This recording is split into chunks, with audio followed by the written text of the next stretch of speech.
Hello everyone, আসসালামু আলাইকুম। কেমন আছেন সবাই?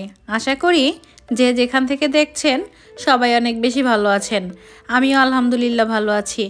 আজকে আপনাদের সাথে একটা সেহরি আইটেম শেয়ার করব।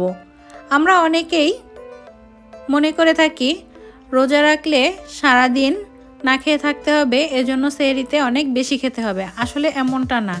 বেশি খাবার খেলে আপনার খাবারটা ডাইজেস্ট হতে বেশি এনার্জি লস হবে, আপনি বেশি ক্লান্ত হয়ে পড়বেন। তো আমরা যতটাই সাদামাটা খাবার খেয়ে সেহরিটা কমপ্লিট করব, আমাদের রোজাটা ততই সহজ হবে। বাই দ্য ওয়ে, আপনাদের সাথেই আছি আমি রুবাইয়াত পূর্বা, আর আপনারা দেখছেন রুবাইয়াতস কিচেন। আজকের রেসিপি পাবদা মাছের ঝোল। তো চলুন দেখে নেওয়া যাক। রেসিপিটি ভীষণ ইজি, আর তার সাথে রেসিপিটি পারফেক্ট করার জন্য থাকছে অনেক টিপস অ্যান্ড ট্রিক্স। এজন্য ভিডিওটি না টেনে সম্পূর্ণ দেখার অনুরোধ রইল। আমি রান্নার অনেক ইজি টিউটোরিয়াল দিয়ে থাকি। আপনি যদি আমার চ্যানেলে আজই নতুন হয়ে থাকেন তাহলে প্লিজ চ্যানেলটি সাবস্ক্রাইব করুন, ফ্রেন্ডস অ্যান্ড ফ্যামিলির সঙ্গে রেসিপিটি শেয়ার করুন। ভিডিওটি ভালো লাগলে একটা লাইক করুন। আপনার একটি লাইক আমার জন্য অনেক বেশি উৎসাহের কারণ হবে। আর যারা ইতিমধ্যেই আমার চ্যানেলটি সাবস্ক্রাইব করেছেন, ভিডিওতে লাইক করেছেন এবং কমেন্টে আপনার মতামত জানিয়েছেন, তাদেরকে জানাই অসংখ্য ধন্যবাদ।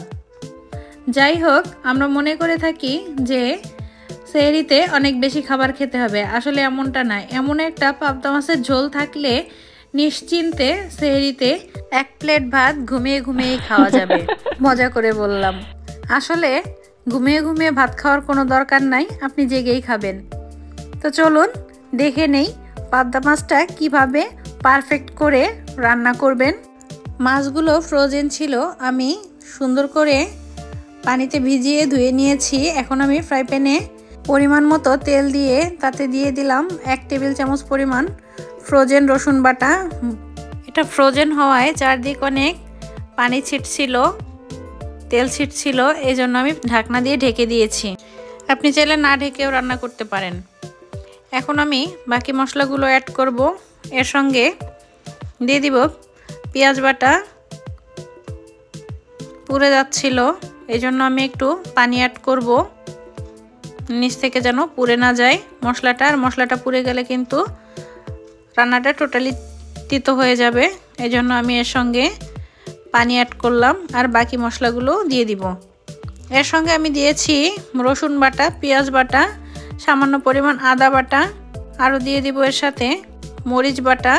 আমি অল্প মশলাই এই পাবদা মাছের ঝোলটা রান্না করব। আমার কাছে মনে হয় যে কোনো রান্নাতে যদি মরিচের পেস্টটা ইউজ করা হয় রান্নার স্বাদটা অনেক গুণ বেড়ে যায়।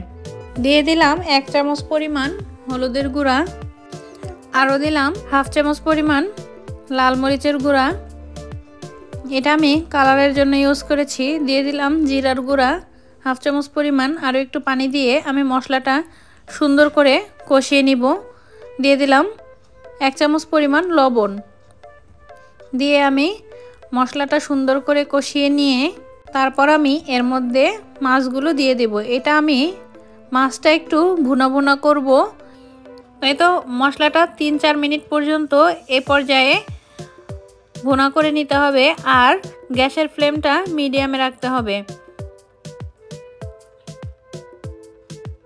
এই তো আমার মশলাগুলো অলরেডি ভুনা করা হয়ে গেছে। এখন আমি মাছগুলো আস্তে আস্তে করে দিতে থাকবো। এখানে আমি 6 পিস মাছ নিয়েছি। এই পাবদা মাছ কিন্তু অনেক নরম, খুব বেশি নাড়াচাড়া করা যায় না। তাই তো আমি হালকা হাতে একটু উল্টে দেব মাছগুলো। দেওয়ার 3-4 মিনিট পরে দিয়ে আমি একটু পানি দেব। পানি দিয়ে ঢেকে দিব। ঢেকে আমি 4 থেকে 5 মিনিট রান্না করে নিলেই কিন্তু আমার অলরেডি মাছটা রান্না হয়ে যাবে। এই সম্পূর্ণ মাছটা রান্না করতে হাইয়েস্ট হলে 12 থেকে 15 মিনিট সময় লাগবে। এই মাছটা রান্না করা অনেক ইজি। ভিডিওটি দেখে আপনি যদি এখনও মাছটি ট্রাই না করে থাকেন তাহলে অবশ্যই ট্রাই করুন। আজ এই পর্যন্তই। আল্লাহ হাফেজ।